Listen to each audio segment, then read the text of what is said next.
good morning. It's been exactly 1 week since the FCC killed net neutrality. It feels longer than that.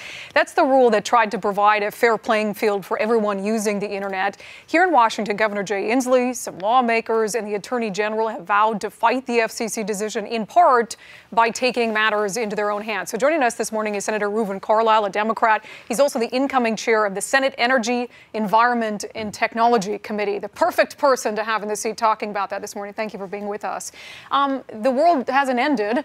It's been a week. Things are still spinning. When do you think we're really going to start to feel the impacts of this that everyone has been saying that we're going to feel? You know, that's a great question, because I think everybody's a bit on edge. We know, obviously, that a lot of the companies that proposed eliminating net neutrality are thinking about what is next for them and what are the implications. And I think everybody's trying to figure out what that looks like in the next couple of months. So Washington has been very clear on this, that they're going to do whatever they can to try to get around this FCC ruling. As you know, part of the FCC ruling says that states can't circumvent it by creating their own net neutrality laws.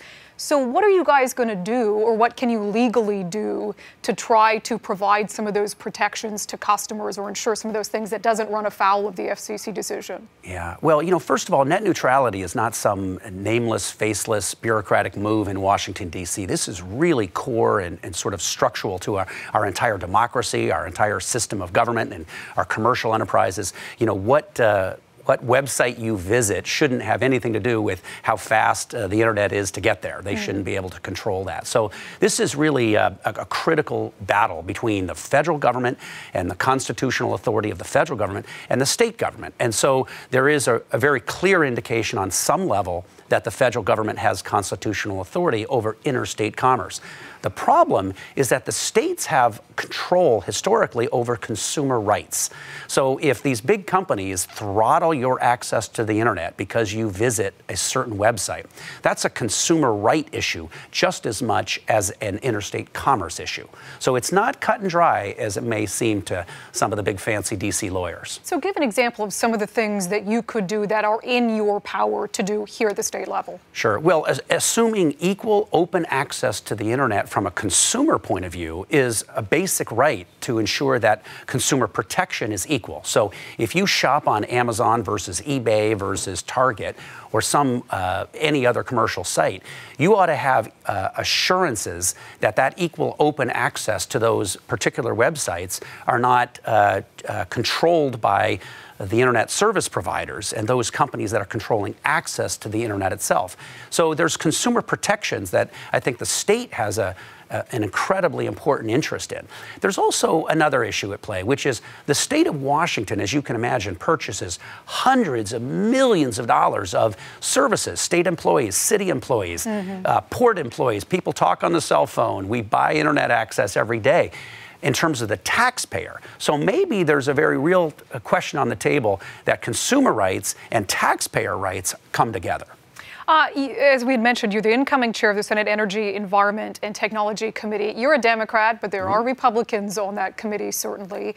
How much bipartisan effort do you think that we're going to see in the coming year on your committee to be able to address this in a bipartisan way? Yeah, well, you know, there's an extraordinary amount of bipartisan support. So the State House of Representatives, led by Representative Drew Hansen, has moved legislation in the past in terms of through the committee process.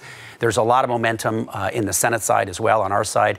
And I think that you will see strong bipartisan support. You know, polls are unequivocal on this issue. 86% of Americans support an open, free, equal access to the internet. But you are going to see some pushback. You were telling me in the green room, one of the members of that committee, the committee is Senator Doug Erickson, who was, of course, a big part of Trump's campaign. So I can't imagine that he is too upset about the FCC's repeal of net neutrality. Yeah, absolutely. There will be opposition. There are some folks who are, believe that companies ought to be able to control and throttle and toll your access to any website that you want to visit.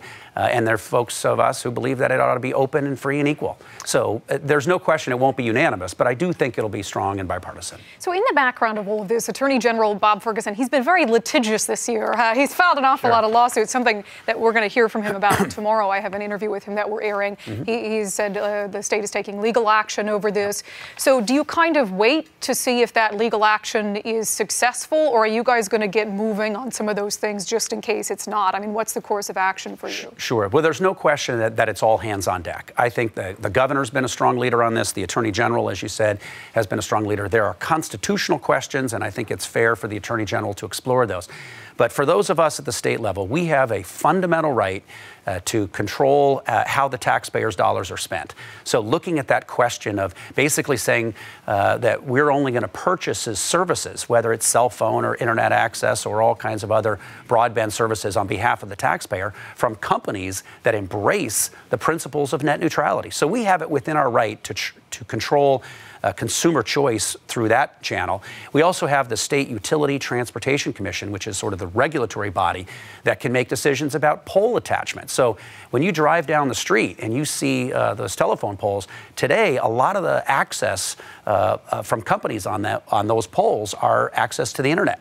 So you know, Comcast and Verizon and AT&T, the wireless carriers, the wireline carriers, they all want access to the public right away. That's a public commodity. So the question is, why would we grant access to be able to expand their services if they're going to turn around and not allow the public to have open free access? So definitely it sounds like Washington State has a lot of ways that it thinks it can kind of try to get around the severity of that FCC decision. Right. Senator Reuben Carlisle, we appreciate your insight. We're going to be following closely what you guys do in committee in the coming year, and then at the same time following what kind of legal action and what the result is. So thank you for your insight. Thank you very much. We're on it. Yeah, guys, back over to you.